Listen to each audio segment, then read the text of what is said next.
Hey guys, and welcome to another video. This video I'm going to be showing you how to use the Paths tool to recreate curved lines, and then I'm going to show you a couple of other cool features of the Paths tool. And in this video I'm using a business card template that I found online, and we're going to kind of recreate our own based on this template. So the first thing I want you to do is hit Control L if your Layers tab isn't already up. And we're going to add a couple of other tabs to go with this. So if you hit this configuration, add tab, paths, and then do it one more time. We're going to add tool options. Okay, so let's go back over to layers. And as you can see, all we have is one layer. It's our business card template layer. This is just an image I found on the internet, as I said before. You can use whatever image you would like to recreate or trace. So we're not going to make any actual changes to this image. We're just going to use it as a guide. So let's create a new layer with this button down here. We're going to make sure that transparency is selected. Hit OK. And now we have this new layer to work with. So let's just make sure that this new layer is selected, and then we can start making our path. So click on the path tool, and the way I'm going to use this path tool is you can see that there's a curved line that goes up and then the curved line that goes down. So there's really two curves that I'm going to be replicating in this example. So the first thing you want to do is start your curve with a single left click, and it places something called a node, and then we're going to find the point where the two curves change. And I think this one ends and this one begins probably right around here. So when I click this one, I'm actually going to click and drag. And you'll notice that the node drags out these handles. These handles, if you click and drag them, are what I use to manipulate the curve. Okay, so I'm just going to try to recreate this as best I can.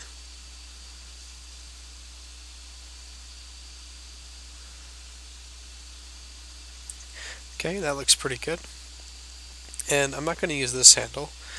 I'm going to hit Control Shift and click to reset it back to nothing, because if I were to leave that handle out, it would actually affect the next part of our path, and we don't want to do that. So let's go to the end of this curve. We're going to click and drag, and you see I don't want to use this handle to change this curve. I'm going to use this handle. So I'm going to do the same thing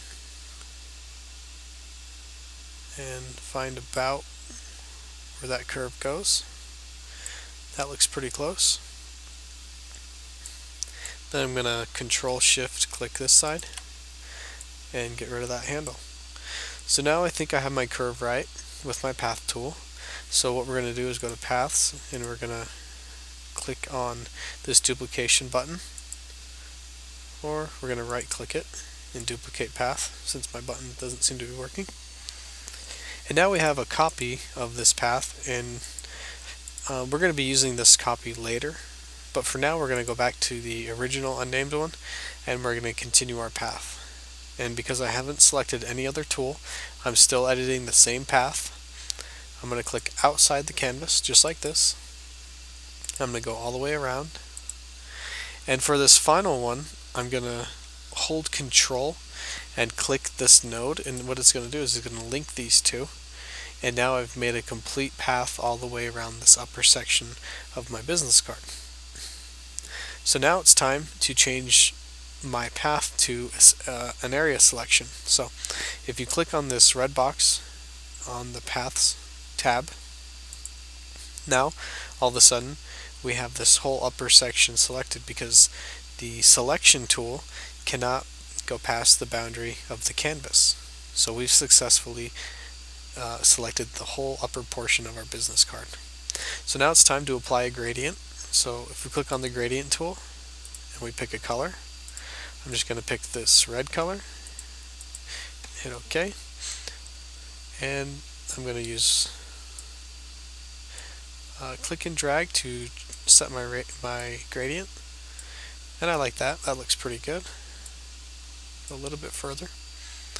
And now we're done editing the top as far as this goes. If you had anything else you wanted to add to the top, this would be the time to do it, because you will not affect this lower section, only this upper section.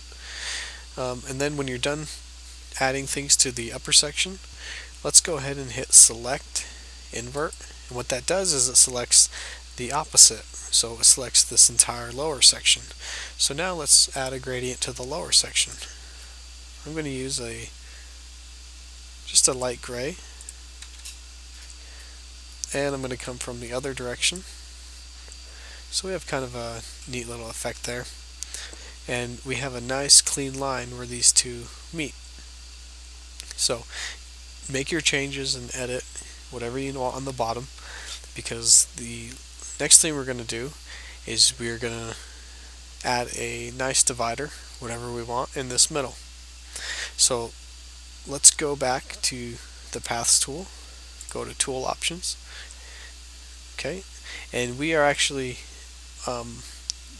we're not going to design a new one or edit or move, but what we're going to do is we're going to use this unnamed copy that we made earlier, and we're going to lock it, and we're going to select none.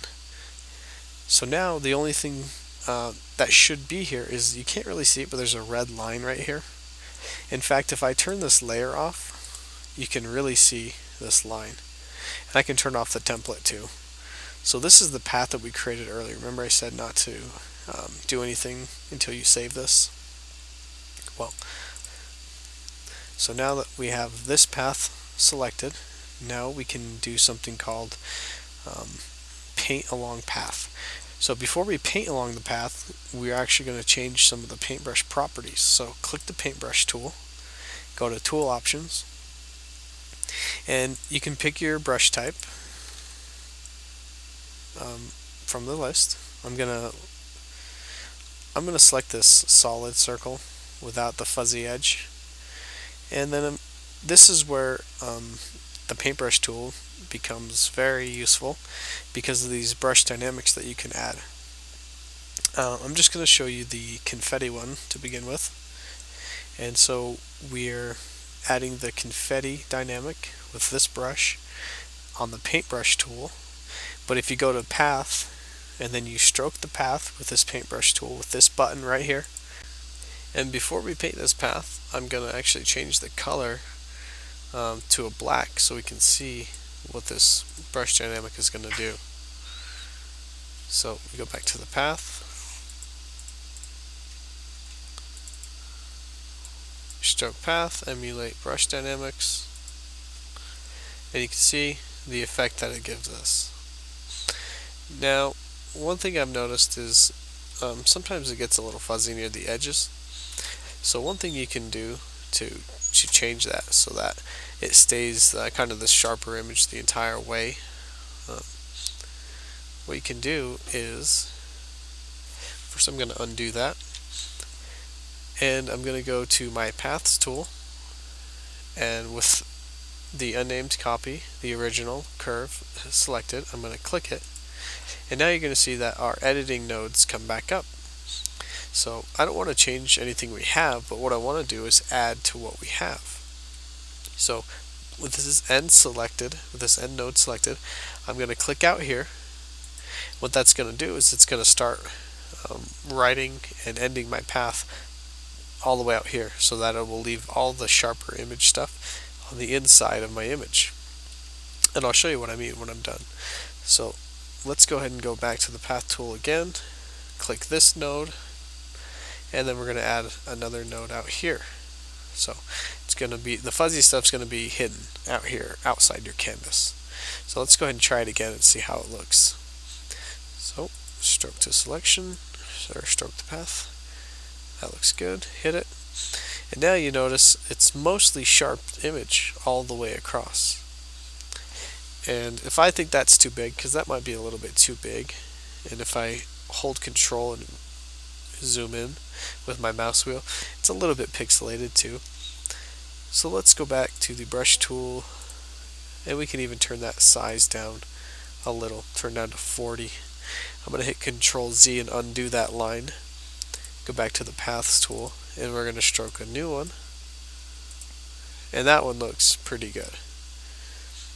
So you can imagine, this barbed wire look around an image or around a sign or around a logo. So you can kind of see the benefits of this Paths tool and how cool it really is. And if we go back to the brush dynamics for the paintbrush, I'm going to show you that you can also, let's do a pen generic. Now I don't need to undo this. I can do another stroke on top of this as long as my path is still selected. So if we do another one and stroke that, see, now we've added a little bit of dimension to it. So let me turn off the path so you can kind of see what we've created. See, I've just applied two different strokes to the same path, and I've added a little bit of depth and dynamic. Okay, now I can continue doing this, or I can change it completely and use a different pen or paint dynamic if I wanted to. But I encourage you guys to play around with this, and if you want to, you can actually play around with the dynamics of the paintbrush before you paint it to a line or before you paint it to a path, because sometimes it's hard to know exactly what you're getting. See, that one's kind of cool. It does some weird stuff. It's like the faster I go, the less ink is on the canvas. Pressure, opacity.